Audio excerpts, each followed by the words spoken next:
చూడండి, నేను ఈరోజు పిల్లల కోసమని బిస్కెట్ తయారు చేస్తున్నా. గోధుమ పిండి బిస్కెట్లు. దానికి ఏమేమి కావాలో చూపిస్తా. గోధుమ పిండి, చక్కెర పొడి, కొబ్బరి పొడి, ఇవి నువ్వులు, ఉప్పు, నెయ్యి. మనం దీంతో 2 కప్పుల, మీ ఇష్టం, మీరు ఏ కప్పుతోటైనా తీసుకోండి కొలత. ఇట్లా 2 కప్పులు తీసుకొని ఇట్లా తీసుకున్న తర్వాత మనకు ఇట్లా వేసేయడం వల్ల, నువ్వులు వేయడం వల్ల టేస్ట్ బాగుంటాయి బిస్కెట్లు. అందుకోసం హెల్త్కి కూడా చాలా మంచిది కదా, అందుకోసమనే కొంచెం నువ్వులు వేసుకొని 1 స్పూన్ కొబ్బరి పొడి వేసుకోవాలి. కొంచెం ఉప్పు వేసుకుందాం, కొంచెం బిస్కెట్ బాగుంటుంది. అట్లే ఇగో మనం 2 కప్పులతోటి గోధుమ పిండి తీసుకున్నాం కదా, 1/2 కప్పు, కొంచెం తక్కువైనా సరే షుగర్ వేసుకుందాం. వేసి నెయ్యి 1 స్పూన్ నెయ్యి వేసుకుందాం. ఇది చలికి కదా, 1 స్పూన్ నెయ్యి వేసి మొత్తం గోధుమ పిండికి మొత్తం కలిసేలాగా మొత్తం కలుపుకుందాం. టేస్ట్ అయితే సూపర్ ఉంటుంది. మా పిల్లలకి ఎప్పుడు ఇట్లా చేసి ఇస్తా. మీరు మీ పిల్లలకి ట్రై చేస్తారేమో. నేను ఇట్లా చేసిన కారంతో కూడా చేస్తారు కానీ బిస్కెట్, కారం బిస్కెట్, కాకపోతే నేను స్వీట్తో చేస్తున్నా. చాలా బాగుంటాయి, ఒకసారి ట్రై చేయండి ఫ్రెండ్స్. మొత్తం ఇట్లా కలుపుకోవాలి. మొత్తం చూడండి, ఇట్లా మంచిగా నెయ్యితోటి బాగా కలుపుకున్న తర్వాత ఇట్లా ఇట్లా ముద్దలు అయ్యేలాగా కలుపుకోవాలి.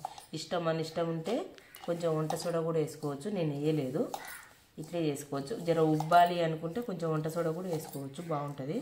కొంచెం కొంచెం వాటర్ వేసుకుంటా మనం తడుపుకుందాం పిండిని. ఫస్ట్ ఎక్కువ వేస్తే మొత్తం షుగర్ ఉంది కదా, తొందరగా మెత్తగా అయిపోతుంది. అందుకోసమే కొంచెం కొంచెం చూసి వేసుకోండి. చూడండి ఫ్రెండ్స్, ఇట్లా మెత్తగా కలుపుకున్న తర్వాత, మరీ ఎక్కువ మెత్తగా కలుపుకుంటే ఏమవుతుందంటే ఇందులో షుగర్ పౌడర్ ఉంది కాబట్టి ఇంకా మెత్తగా అయిపోతుంది. మనకు చపాతీ చేసేటప్పుడు కరెక్ట్ రాదు. అందుకోసమని ఇట్లా తయారు చేసుకొని మనం ఒక 10 నిమిషాలు దీనికి రెస్ట్ ఇచ్చి తర్వాత మనం మిగతా బిస్కెట్ చేసుకుందాం. చూడండి, ఒక 10 నిమిషాల తర్వాత ఇలా మెత్తగా అయింది కదా. మళ్ళీ ఒకసారి మనం కలుపుకుందాము. ఇలా కలుపుకోవడం వల్ల మంచిగా ఇట్లా చిన్న చిన్న ముద్దలు చేసి పెట్టుకుందాం.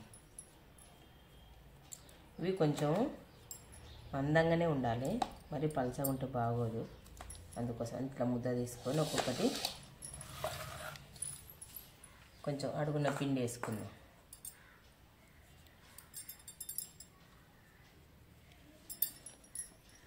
చపాతీలాగా చేసుకోవాలి.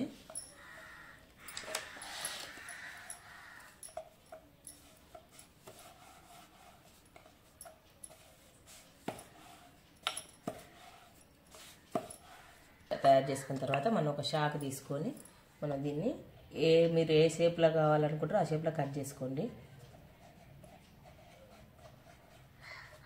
ఇలా కట్ చేసిన నేను, మీ పిల్లలకి ఎట్లా ఇష్టమైతే అట్లా కట్ చేయండి. ఇట్లా తయారు చేసుకొని అన్నీ ఒక ప్లేట్లో పెట్టుకుందాం. చెప్పాను కదా, మీ ఇష్టం వచ్చినట్టు కట్ చేసుకోండి. నేను మాత్రం ఇట్లా కట్ చేసిన.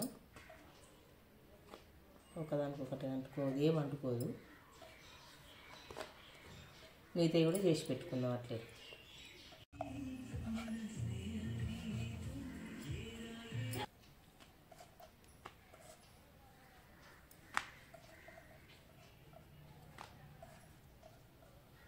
ఇలా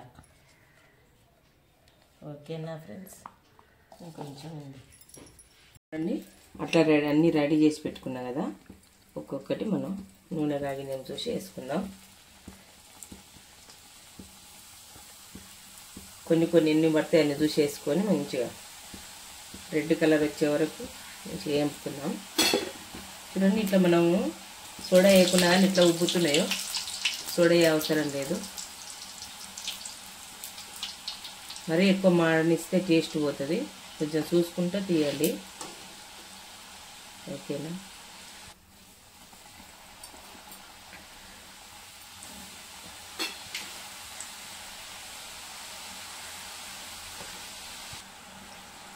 చూడండి ఫ్రెండ్స్, ఇలా రెడీ అయిపోయినాయి కదా. ఓ గిన్నెలో తీసేసుకొని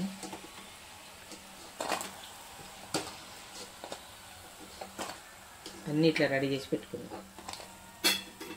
ఓకేనా, చూడండి ఎంత గలగల అంటున్నా. ఇట్లా రెడీ అయిపోయినా ఇంత సౌండ్ వస్తుందో.